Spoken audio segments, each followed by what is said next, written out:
In Maryland versus Buie, the United States Supreme Court created the protective sweep exception to the warrant requirement.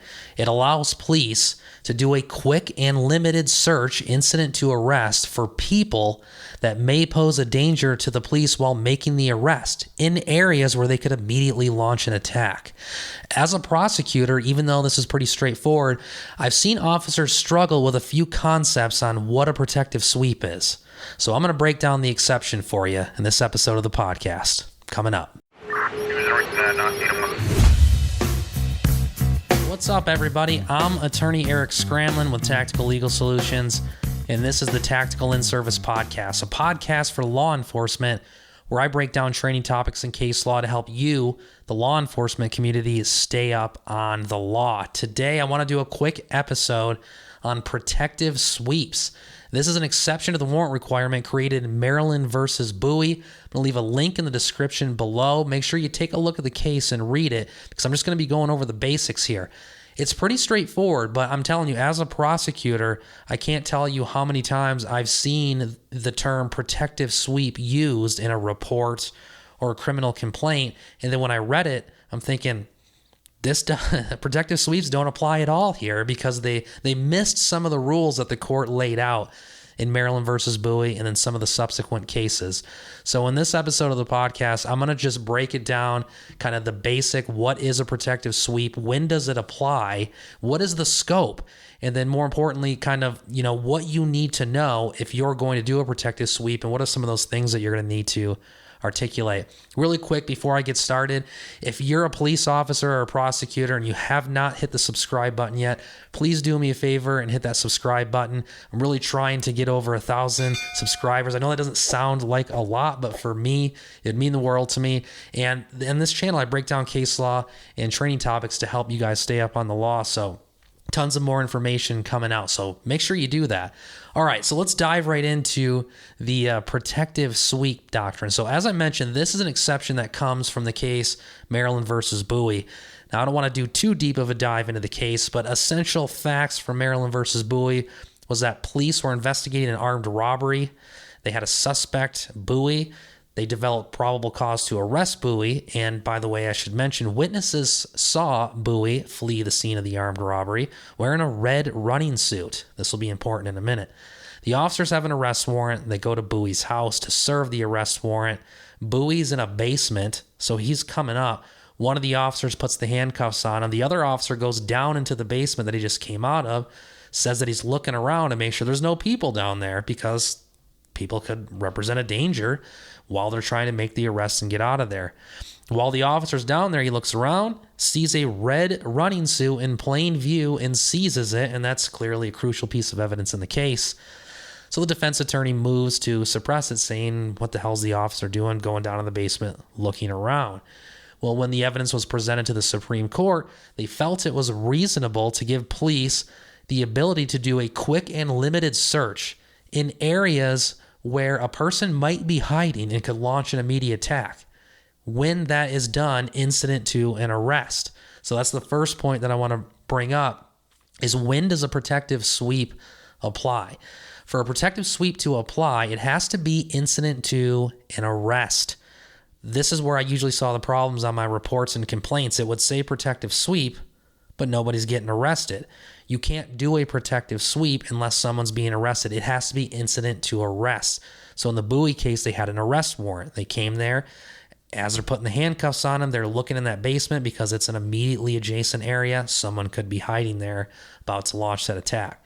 All right, the second part of the protective sweep doctrine that you need to know, not only does it have to be incident to arrest, but you can only look in areas where a person may hide. So we're not looking for weapons. You're looking for people. So if you see a Crown Royal bag, can we look in there? No, because a person can't fit in the Crown Royal bag. You can only look in areas where a person may hide. In addition to that, you're also limited to those immediate areas immediately adjacent to where the arrest is taking place. So if it's a really big house and you're arresting, the suspect in the entryway, you don't get to go down the hallway and look in all the bedrooms because it's not close enough. It's not adjacent to where you're at. All right. And we call that an automatic protective sweep because the court has broken it down into two types. Number one is automatic. That means if you're in a house and you're arresting someone, either by an arrest warrant or maybe like a fleeing felon, exigent circumstances, and they're getting arrested, you can automatically look in immediate adjacent areas where a person could hide to see if there's someone in there. Automatically. You don't have to articulate anything. However, the court has also given us what's called the extended protective sweep. So if you're arresting someone and there is that hallway with a bedroom way down there, it's not automatic, but if you can articulate essentially reasonable suspicion that there might be someone dangerous in there, and how would you do that, by the way? Well, maybe you saw somebody run in that room. Maybe you saw like someone come out of the bathroom and hide back there. Maybe you can hear something moving around. Or maybe the defendant's getting handcuffs on and he's looking behind him saying, they got me, they got me. Whatever the case is, you got to articulate some facts because it's not automatic. You have to be able to articulate it. They call that the extended protective sweep. All right, another couple of things I want to mention is what is the scope of this? Well, first of all, as I mentioned, very important, you can only look in areas where a person can hide.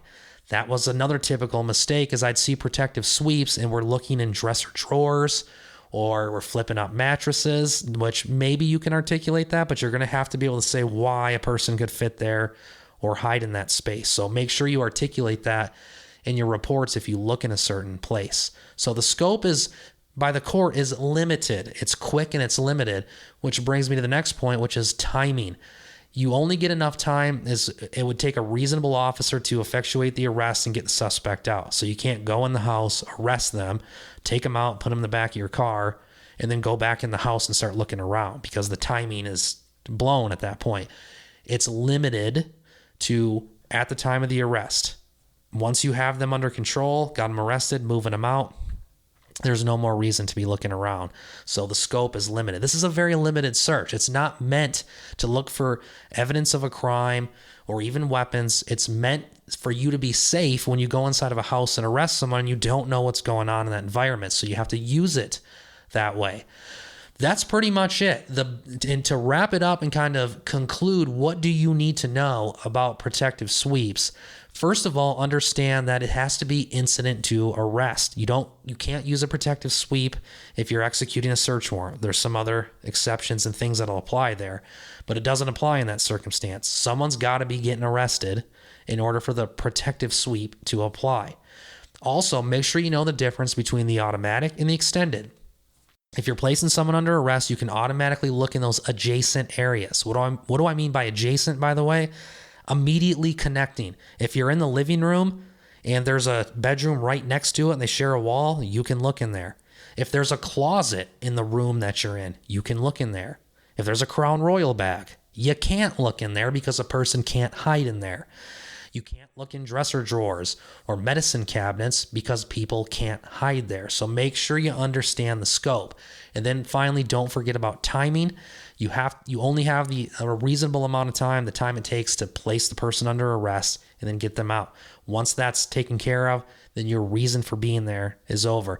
One more thing I'll mention is sometimes we arrest folks outside of the house. What if you arrest them on their porch, or if it's an apartment, right outside the doorway?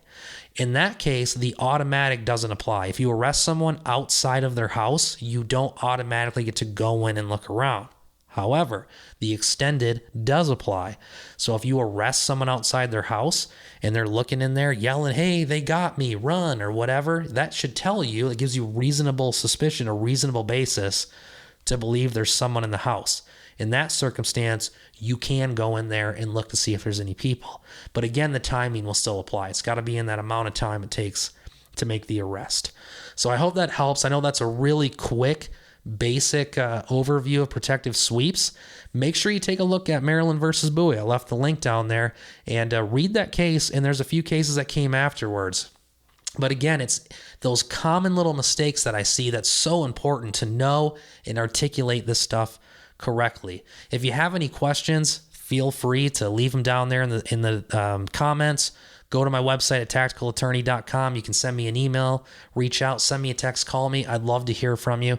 If you want some more in-depth search and seizure training, I have New Mexico specific search and seizure, and I have Fourth Amendment for outside agencies. Whatever the case may be, I'll come to you and train your officers, or we can do something virtually. I'd love to have that opportunity. Until next time, guys, please be safe out there. I'll see you on the next episode, and remember, every battle is won before it's fought. See you next time.